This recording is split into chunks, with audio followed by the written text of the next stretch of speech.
हमारे साथ TV actor Hiten Tejwani जी हैं, जो कि परिचय के मोहताज तो नहीं हैं, लेकिन फिर भी हम बता दें क्योंकि सास भी कभी बहू थी, बिग बॉस से लेकर के बहुत से सीरियलों में इन्होंने काम किया है। सर, आपका बहुत बहुत स्वागत है। बहुत बहुत धन्यवाद। Thank you so much. Sir, पहला सवाल ये होता है कि टीवी इंडस्ट्री के बारे में बताइए। सास बहू के जो सीरियल्स होते हैं ये घर में कलह कराते हैं, बहुत ज़्यादा लोगों का मानना है। किस तरह देखते हैं आप? नहीं, देखिए क्या है कि कहीं ना कहीं जो ऐसे जॉइंट फैमिली में होता है वो दिखाने की कोशिश है, और ये जो है जॉइंट फैमिली का सिस्टम धीरे धीरे कम होता जा रहा है। तो हमारा कहने का मतलब यही है कि देखो, असली मज़ा जो है जीवन का या रहने का, वो तो जॉइंट फैमिली सिस्टम में ही है, क्योंकि उसमें पूरा परिवार एक साथ होता है, सब एक साथ होते हैं, एक दूसरे से जुड़े होते हैं, सारे प्रॉब्लम्स एक साथ होते हैं, एक साथ मिलके सॉल्व करते हैं, और उससे कैसे जूझते हैं और कैसे उससे बाहर आते हैं, और फिर उसके बाद में कैसे वापस रोज़मर्रा की ज़िंदगी शुरू हो जाती है, वो है। तो उसमें ऊपर नीचे आगे पीछे, अब ड्रामा है तो थोड़ा ड्रामा भी होता है।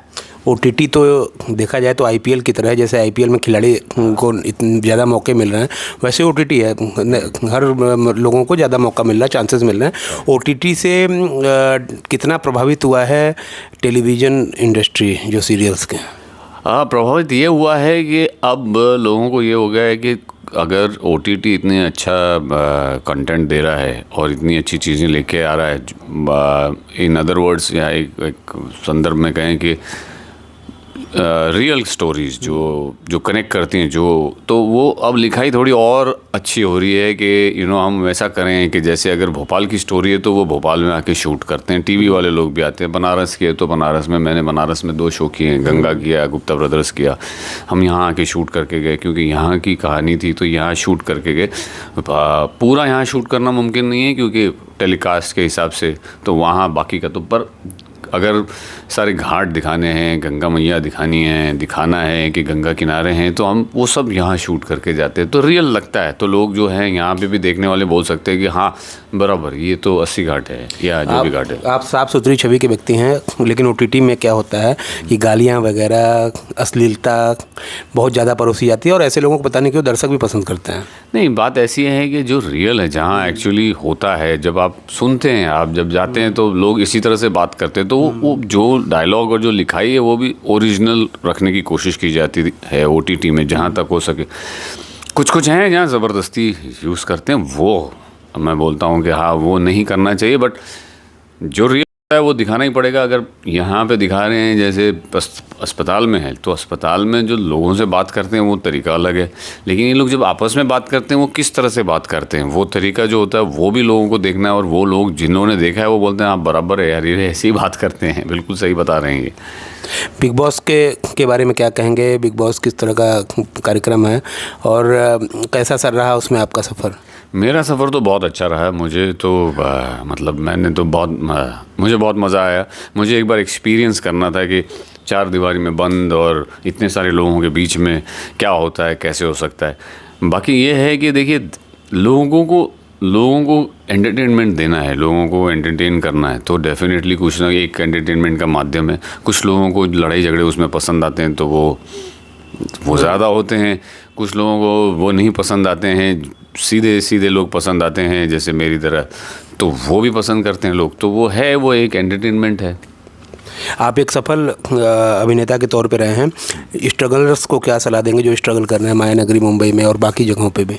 देखिए, एक बात तो मान लीजिए कि कुछ भी आसान नहीं है। आप हमारी इंडस्ट्री की बात करें या किसी भी इंडस्ट्री में बात करें, स्ट्रगल तो है। स्ट्रगल के बिना आपको कोई चीज़ मिलेगी तो उसकी वैल्यू आप नहीं समझेंगे, या आपको उसकी वैल्यू नहीं रहेगी। तो थोड़ा स्ट्रगल होता है, और स्ट्रगल इसलिए ज़रूरी है कि आपको पता चले कि आप कहाँ अच्छे हो, कहाँ कम हो, कहाँ ज़्यादा हो, तो आप उस पर काम कर सकते हो। तो स्ट्रगलर्स नहीं बोलना चाहिए, पर जो भी कोशिश करना चाहता है इस इंडस्ट्री में, उसके लिए यही है कि देखिए, पूरी तैयारी करके जाइए, और जहाँ भी आप थोड़े से आपको लगता है कि थोड़े से कम हो, या आपको कोई चीज़ की नॉलेज नहीं है, या आपने कुछ कमी है, उसको आप पूरा करके जाइए। बिकॉज़ यहाँ पे जो जितना परफेक्ट होगा उतना ज़्यादा उसको काम मिलेगा, या उसके चांसेस ज़्यादा हैं काम मिलने के। हितेन तेजवानी तो सबके फेवरेट हैं, उनके फेवरेट कौन है? मेरे फेवरेट बहुत सारे एक्टर्स हैं। मैं कोई एक नाम? इरफान खान साहब मेरे बहुत फेवरेट थे, मौका मिला। एक्ट्रेस बहुत सारी हैं, माधुरी जी हैं, आलिया भट्ट हैं, और बहुत सारी हैं मतलब जो अच्छा काम करती हैं और अच्छा लगता है, मैंने उनके साथ काम किया है तो अच्छा लगता है। इस वेब सीरीज़ के बारे में कुछ बताइए। वेब सीरीज़ का नाम है छोड़ो यार जाने दो, और ये कॉमेडी है, और ये एक्चुअली हमारे चोट भी आपको लग गया? हाँ, ये थोड़ा एक सीन था जिसमें चोट लगी है और उसी चक्कर में मैं हॉस्पिटल में खुद एक डॉक्टर हूँ। तो ये यहाँ के जो हमारे सरकारी अस्पताल होते हैं जैसे पीएचसी होते हैं, प्राइमरी हेल्थ सेंटर्स, उसमें एग्जैक्टली क्या होता है, सरकार की क्या क्या योजनाएं आती हैं और सरकार की योजनाओं का लाभ कैसे लोगों को मिलता है, लेकिन उसके बीच में कैसे कुछ लफड़े होते हैं या भ्रष्टाचार है या क्या है, कैसी समस्याएं हैं और एग्जैक्टली क्या होता है, हमने वो सब दर्शाया है। और उसमें सारे कैरेक्टर्स हैं तो उनकी लाइफ और वो कैसे हैं, तो आप लोगों को बड़ा मज़ा आएगा देखने में, कनेक्ट करेंगे आप कि हाँ वाकई में ऐसे लोग हैं। काशी से क्या यादें लेके जाएंगे? अरे बहुत सारी अच्छी यादें लेके जाऊंगा, क्योंकि काशी में मैं फिर से मतलब ये तीसरी बार आ रहा हूँ, तो बहुत प्यार मिलता है यहाँ पे, और हर एक यही चाहता है कि हम उनके घर जाएं और जाके खाना खाएं। तो आइए हमारे घर, खाना खिलाते हैं आपको, मिठाई खिलाते हैं, अभी आपने देखा ही। तो ये सारी यादें हैं, यहाँ लोग बड़े प्यारे हैं। और खाली एक बात है कि अभी जब जितनी बार आते हैं तो हर बार एक नया बनारस देखने को मिला है। जैसे जब पहले आए थे 8 साल पहले तो थोड़ा सा बनारस या थोड़ी गंगा जी थोड़ी सी मतलब इतनी साफ़ सुथरी नहीं थी, अब थोड़ी साफ़ सुथरी हो गई, डेवलपमेंट बहुत हो गए तो सिर्फ एक ही दिक्कत हो गई, लोगों को ज़्यादा ट्रैफिक में जूझना पड़ रहा है। मिनिस्टर यहाँ के सांसद हैं? बिल्कुल, उन्होंने यहाँ के सांसद हैं, तो उन्होंने पूरा बहुत सुधार किए हैं और अच्छा हो गया अभी, और भी आई एम श्योर आगे तो और डेवलप होगा। अंतिम सवाल ये है कि आप लोग की डाइट क्या है, क्या खाते हैं, कितना चेहरे पे लाइट रहता है, हम पत्रकारों को भी बता दीजिए।